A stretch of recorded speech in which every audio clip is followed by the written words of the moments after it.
سوال بڑا لوگ اٹھاتے ہیں کہ آپ ہمیں دس دیتے ہیں کہ حضور کا اس ویس نہ اپنانا چاہیے، اور آپ بتاتے ہیں کہ انہوں نے پیٹ پر پتھر باندھے، ان کے گھر لگاتار 3 دن چولہا نہ جلا، آپ سو کر اٹھتے تو کمر مبارک پر پتھروں کے نشان ہوتے، آپ کا حجرہ اتنا چھوٹا ہوتا، نماز پڑھتے تو سجدے میں جاتے تو عائشہ رضی اللہ تعالیٰ ہماری والدہ جو ہیں ہماری ساری مومنین کی، ان کے پاؤں پیچھے کرنے پڑتے.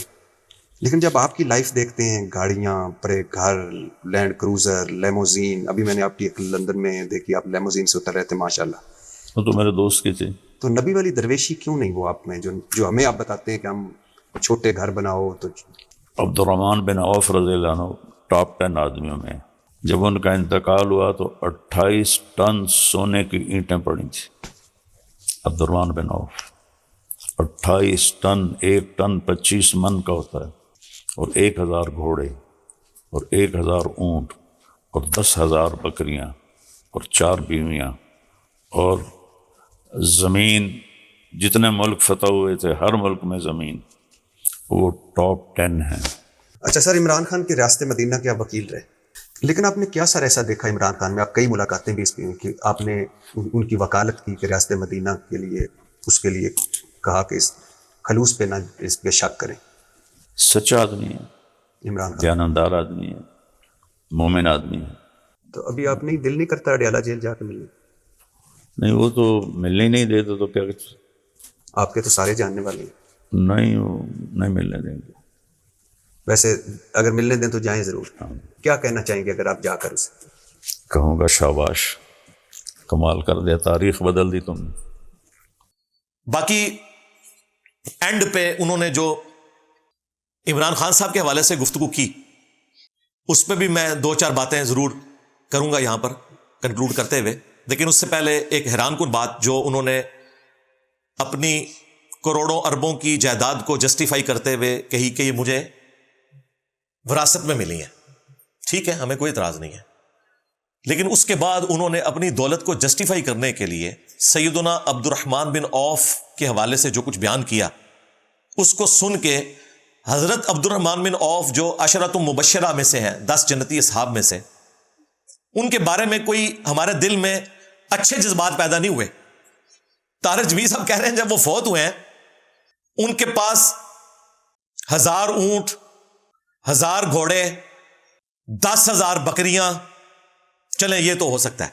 اس کے بعد بڑی خطرناک بات کی انہوں نے، 28 ٹن سونا. یار عبد الرحمن بن عوف کی مدینہ شریف میں دودھ دہی کی دکانیں تھیں. مدینہ شریف کی آبادی مشکل سے اس وقت، مشکل سے بھی ہوئی تو 5 سے 10 ہزار تھی. پورے سعودی عرب میں بھی کوئی دودھ دہی کی 8 بھی دکانیں کھول لے، 28 ٹن سونے کا مالک نہیں ہو سکتا. کہانی شریف ہے یہ. یعنی میں تو سن کے، اگر عبد الرحمن بن عوف کے پاس 28 ٹن سونا اپنا تھا کمایا ہوا، تو میرے دل میں ان کے لیے کوئی اچھے جذبات نہیں پیدا ہوں گے. میں تو پوچھوں گا کہ بھئی یہ کیسے انہوں نے کما لیا مختصر سی زندگی میں. آج کے دور میں تو پیسے کی ریل پیل ہے اور فرینچائز پوری دنیا میں پھیل جاتی ہے. اس زمانے میں تو ایک گاؤں کی چیز دوسرے گاؤں میں نہیں تھی بکتی. آپ نے سمجھے کہ عبد الرحمن بن عوف کی پوری جو ہے وہ اسلامک حکومت کے اندر جو ہے وہ مصر سے لے کر تو خراسان تک جو ہے وہ فرینچائز تھی دودھ دہی کی، تو وہ ایک بن گیا تھا جس طرح آج کل KFC اور میکڈونلڈ کی ہیں. وہ بیچارے پوری زندگی مدینہ شریف میں انہوں نے گزاری ہے. 1-2 سفر شام کے اختیار کیے انہوں نے حضرت عمر کے ساتھ، وہ تو ان کی کابینہ میں شامل تھے. 28 ٹن سونا، آپ یہ چھوٹی چیز نہ سمجھیں. 1 ٹن پتہ ہے آپ کو کتنا ہوتا ہے؟ 1000 kg. 28,000 کلو سونا عبد الرحمن بن عوف کے متھے مار دیا اپنے آپ کو بچانے کی خاطر. یہ ہو سکتا ہے، یہ بھی خیر مشکل ہے کہ عبد الرحمن بن عوف کے پاس انہوں نے کوئی بینک بنایا ہو، لوگوں کی مانتے رکھی ہوں، جس طرح حضرت زبیر کے بارے میں صحیح بخاری میں آتا ہے ان کے پاس لوگوں کی مانتے تھی. ان کے بیٹے نے بعد میں قرض اتارا جب وہ جنگ جمل میں شہید ہو گئے. یہ کہہ رہے ہیں ان کی اپنی دولت، اور پھر یہ بھی کہہ رہے ہیں کہ 2 دفعہ انہوں نے اپنی دولت زیرو کی ہے. اس کے باوجود اس زمانے میں تو کوئی سوچ نہیں سکتا، آج کے زمانے میں بھی آلموسٹ یہ مشکل ترین کاموں میں سے ہے.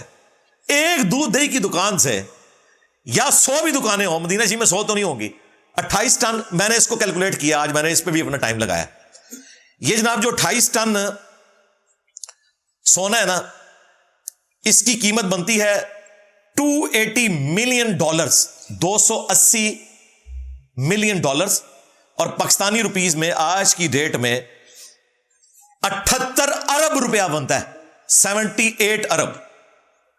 آپ نے عبد الرحمان بن عوف کو زرداری صاحب, ملک ریاض, نواز شریف, عمران خان کے ساتھ لا کے کھڑا کر دیا.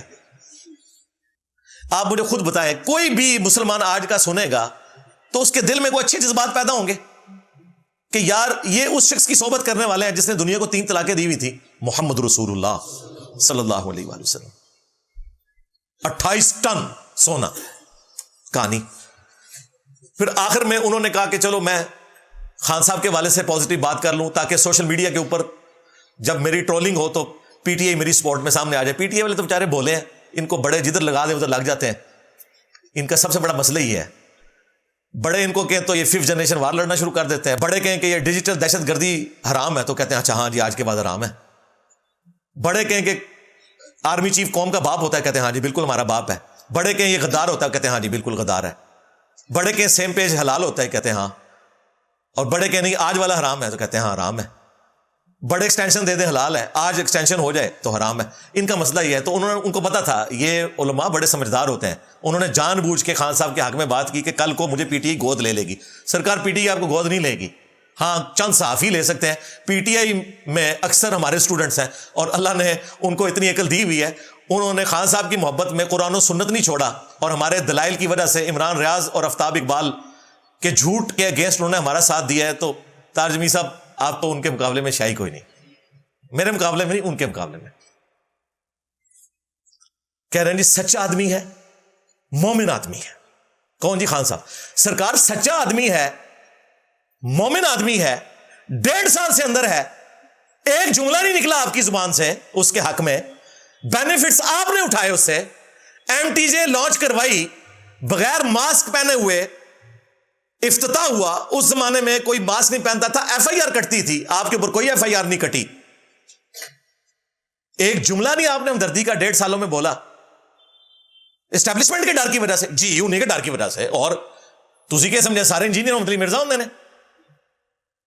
سچا آدمی ہے, مومن آدمی ہے. تو عدت کیس جب بےہودگی پہ مبنی بنایا گیا تھا, سرکار آپ کدھر تھے؟ علماء کا یہ کام نہیں تھا کہ فرنٹ سے لیڈ کرتے کہ یہ بغیرتی نہ کرو. میں نے کیا, 6 لاکھ لوگوں نے, میں نے وہ جج کا فیصلہ پڑھ کے جس طریقے سے اسے ٹیکنیکلی ڈسکس کیا, یہ صرف میں نے کیا. عمران ریاض کو جب بعد میں پتا چلا, کہتے ہیں ہاں منو پتا لگا ہے, ہوں تو رو بیک ہے. 9 مئی کے اوپر آپ کدھر تھے؟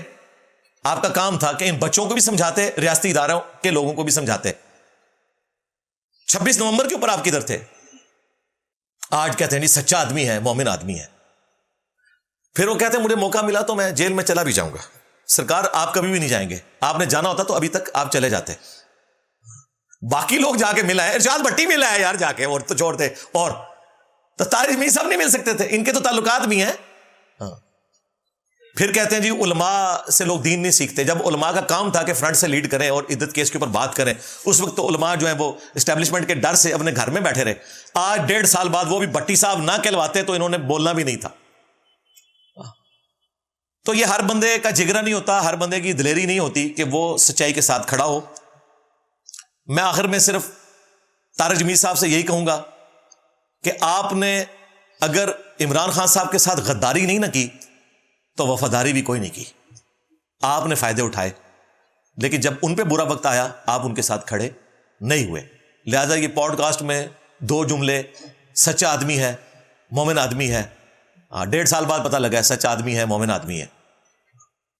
اور انجینئر صاحب وہ ہے جی گمراہ ہے, بدتمیز ہے, دائی کہلوانے کا حقدار ہی نہیں ہے.